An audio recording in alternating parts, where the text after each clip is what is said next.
wanted to pick his brain about a hot topic for us as yoga teachers, which is, you know, there are different ways to think about anatomy, and Gil has a very special approach with it, which I think is useful for all of us to hear, and it's called integral anatomy. Integral anatomy. So what is integral anatomy? Integral anatomy is an approach, you know, to studying the whole human form that emphasizes relationships, continuities, textural layers, biological fabrics of our body that are continuous. And you might think of it in contrast, not against, but as a complement to regional anatomy. Regional anatomy tends to focus on areas of the body, like the arm or the leg, or the thorax, the glutes, or right. So we sort of integral anatomy stands on the shoulders of regional anatomy and looks out at the forest and sees the whole forest. Regional anatomy is really into the trees, right? So naming things as discrete parts in the body, identifying them, right? And sometimes in that process, missing the big picture. And so with all due respect to regional anatomy, which I love and study, I like to extend the story with integral anatomy, the story of the human body, in a way that allows us to see not just the hand and the arm and the head, but to see the continuities that run throughout, because we're a whole form. We're one. We came from one embryo. We formed one body. And although there are differences in it that we can perceive, nothing is separate here. Right. And so rather than emphasizing the separate parts that we sometimes do in regional anatomy, integral anatomy sort of puts everything back together. Integral anatomy takes things apart so you can feel into the relationships. Okay, well, I think it's tricky for us as many yoga teachers, because when we take our anatomy in our yoga teacher training, we're taught to learn names, right? This is the femur, or this is the quad, or this. So we don't see the connections that run through the body as well, because we have to memorize the words for stuff. And I did the same thing studying massage therapy. I studied to become a rolfer at one point in time. And as I did so, I learned all those words, and they're really helpful, but they don't get to the essence of who we are as an integrated person with a whole body. And I think that sometimes learning the words can make you think that the words are the anatomy, that the parts are the anatomy. The words and the parts are not the anatomy. Those are abstract, verbal, mental constructs that we assign to the bits, you know, of the bits of difference that our minds can spot. But our heart runs through the whole thing. Well, yeah, and could you, because this is going to be new to a bunch of us, could you talk us through, because you have something called the layers, right? Textural layers, and also trees. Could you talk us just through, like walk us through it, as if we can almost feel it on ourselves as we do it? So let's put it this way. If regional anatomy uses a mechanical model for the body and talks about hinges and pulleys and straps and such, I like to use maybe natural analogies for our human form, because we are part of that garden, right? So if I speak of the onion tree as a model, right, integral anatomy, the onion tree, instead of the body as machine, body as onion tree. What could that mean? Well, think of an onion, right? A sequence of layers, some juicy and thick, some thin and filmy in sequence. But then imagine a tree that grows through the onion, and its branches follow the layers, but also penetrate and interpenetrate them out to the outer periphery. So if we bring that to our human form, then we have our skin and superficial fascia. And wait, back up there for a sec. Superficial fascia, let's define our terms for people. I'm just gonna go, okay. Not even. Right. I'm just blurting out a bunch of layers, right, for the onion. And then we have our bony tree and our heart tree and our neural tree that interpenetrates all of those. We could drill down on the layers ultimately, but just to give a sense of it, we have whole body continuities that are different textures, and then we have sort of branching and penetrating through that fractal form. We have the trees. So onion tree. And it's simple, and it's supposed to be simple. It's a gross, silly simplification, but it actually helps clue you in to continuities in a way that a machine will never get you there, because machine has parts and bolts. Machine has parts, screws. Machine has parts and ways of tying those parts together. That's not what we have in our human body. We have textures that transition into other textures that transition into other textures. That's really beautiful. Would you talk us through some of the layers that we could at least experience a little bit? Well, sure. Yeah. I mean, you just look at yourself and you see there's an outer covering, and it's very variable from person to person and throughout your lifetime. We call it skin. But skin itself is an abstraction, right? This is just the outside of the whole body. Think of it that way. It doesn't become a skin until you take it off, right? Well, that's what I'm dissection. So really, that skin is from an Old Norse word meaning hide, right? So you skin, right? And then you use it to make a drum or a bag or something, or a shoe. So the first layer, So skin. the first layer, skin, covers the whole body, and you can follow it all through yourself, and it's all connected, it's all one. Yeah. But if you feel deep to the skin and just push a little bit, it pushes back against you. There's like a bouncy, spongy layer right underneath it, and you can feel it. Push in and then let go. And now that we're talking about the forearm, it's not the most abundant fleshy part of your body. Pick something fleshy. I got your flesh right Yeah, here. get your fleshy there, and you'll feel more easily the next layer underneath, that buoyant superficial fascia layer, I call it. So adipose, we have throughout our bodies, and at the surface, we have a superficial layer of adipose. We call it subcutaneous adipose, subcutaneous fat. But it's not amorphous, it's structured, right? And it's Strong. It's strong, and it's a protective. Its matrix is a protective covering, and is intimately related to the skin. There's no differential movement between them. They're glued to each other. They're continuous through reticular fibers.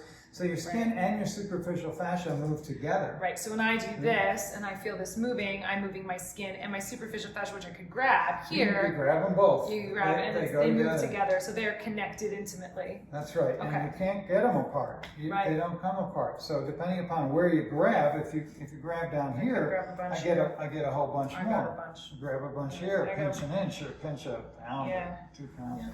So so that's skin and superficial fascia. Okay.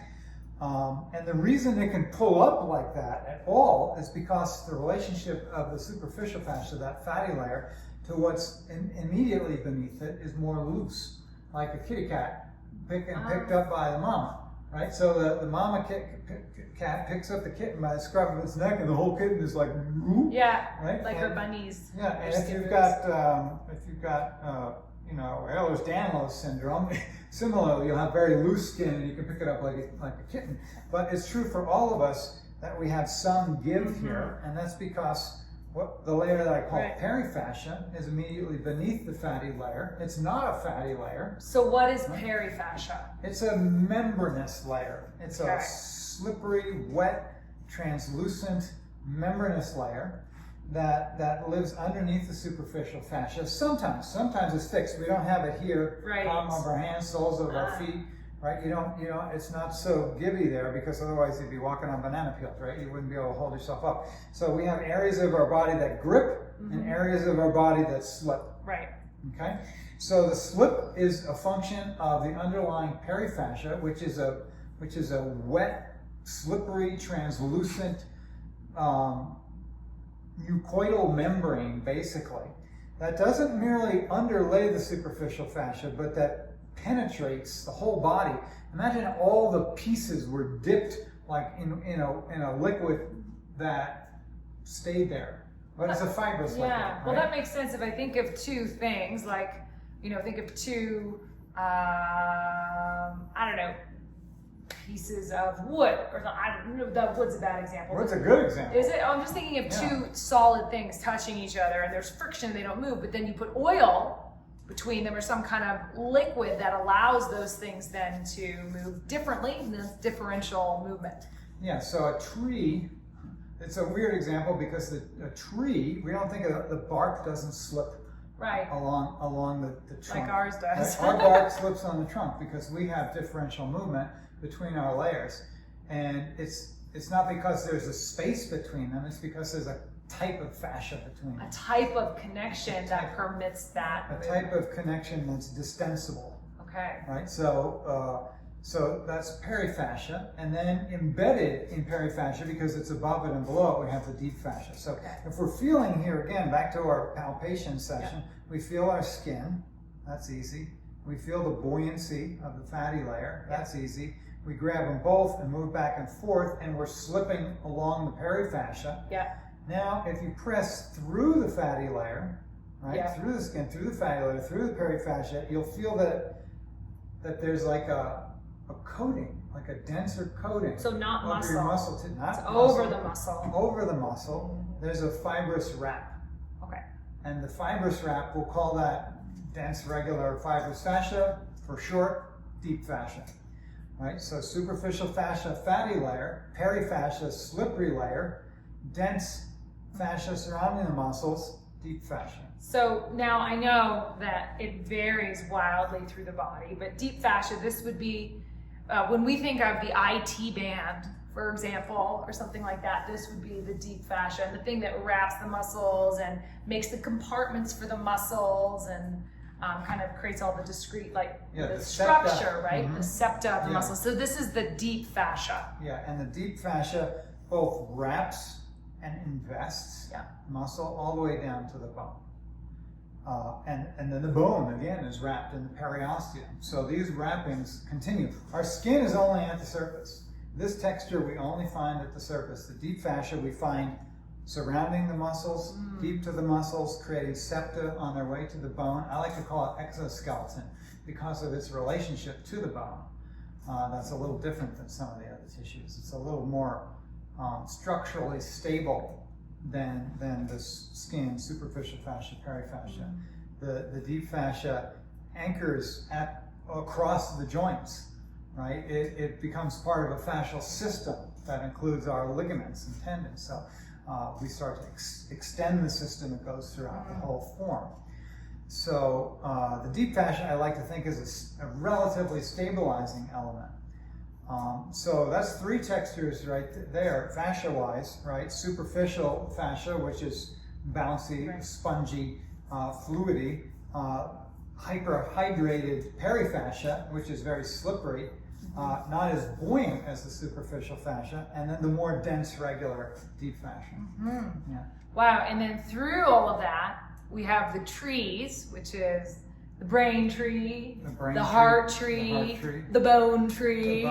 That's fantastic. I mean, we could talk forever. So, but this is such a great introduction, and as teachers, movement teachers, yogis who like to think in terms of the whole person, this is a really refreshing way to see the integration of the whole, rather than, because sometimes we get beady-eyed, right, and look at our students and we can see the whole thing. I like to think of integral anatomy as our anatomy. I developed it as an insider in the community of body workers, as opposed to regional anatomy we borrowed from the medical community. And all well and good, but it's a different perspective. So as a body worker, as a rolfer in my day, as a guy who likes to move, and a person with a holistic philosophy, I wanted to develop an anatomy coherent with the holistic philosophies of my yoga friends, my Pilates friends, my massage therapy and rolfing friends, osteopaths and naturopaths, chiropractors, folks who have maybe a more global approach to the human form, but we've sort of borrowed our anatomy, and we needed a kind of an anatomy that's grown up from within our integral professions. Yeah. Well, and that just makes me think, and these are things that you've shared too, but as yogis, we think about the koshas, which are kind of the layers of the self, and that, we have the physical layer, but there's the energetic layer and the mind layer, and that these layers of the self, the textural layers that we find in the physical body might also be echoed in other layers, which maybe aren't so physical. Yeah, absolutely. I remember early on when I was developing integral anatomy, both in a healing school and in a laboratory at the same time, and looking at Barbara Brennan's books, for instance, and seeing her drawings of, she's a clairvoyant and drew pictures of the aura. And it was so interesting to me because her drawings, as she went through sort of a sequence of auric layers, right, for whatever, so she just made it up out of her imagination. Or she saw it. It doesn't really matter to me. What amazed me about these pictures was that they were in a sequence of structure layers and amorphous layers, structural layers and amorphous layers. And I couldn't help but see my skin, my organized skin layer, and and this was going out from the body. So she had this layer in close that was very organized, and then she had a more amorphous layer. I was like, that's my superficial fascia's aura. And then she had a more organized layer past that. I was like, there's my deep fascia's aura. Yeah. It was so interesting to me. That's so and cool. so I just thought, like the solar system. Well, yeah, like the solar system. Right? Yeah. It just keeps going on because it's as above, so exactly. Like electrons. Exactly. So once you just shift your mind frame a little bit out of pieces of a machine that you've broken down and put it into a more sort of connected, organic, relational perspective, then you'll start to make those leaps from your body, inner space, to outer space. That's why I call this the work of somonauts. Right, so the somonaut is the one who navigates soma for the body, not for navigator sails. So you sail inside of the body to look in there, and if you go deep enough, you'll bump into the astronauts. Yeah. Well, maybe as a fun thing just to leave for people to take as a takeaway, because this just blew me away after I took your course. Is just to go outside into nature and look at the shapes of nature as opposed to, like, we create boxes, right, that we live in. We live in a box, we make straight lines. But if you go out into nature and you look at a tree or, look at something natural, it doesn't do that. It's like spirally and fractal and crazy. Spirally. And I personally find that to be such a relief because I thought for a long time my life had to be linear or follow these rules. And it's like, no, life is like spirally and different and expressive and not regular. We can tell a different story about our relationship with nature by studying integral anatomy. And I like to sum it up by saying we're not cast out of the garden, that the garden is within us. Once you identify with the garden within you, you can identify with the garden around you, and the you starts to break down. And you see yourself as an integral part of nature rather than something outside of it. That's beautiful. Thank you. Thank you.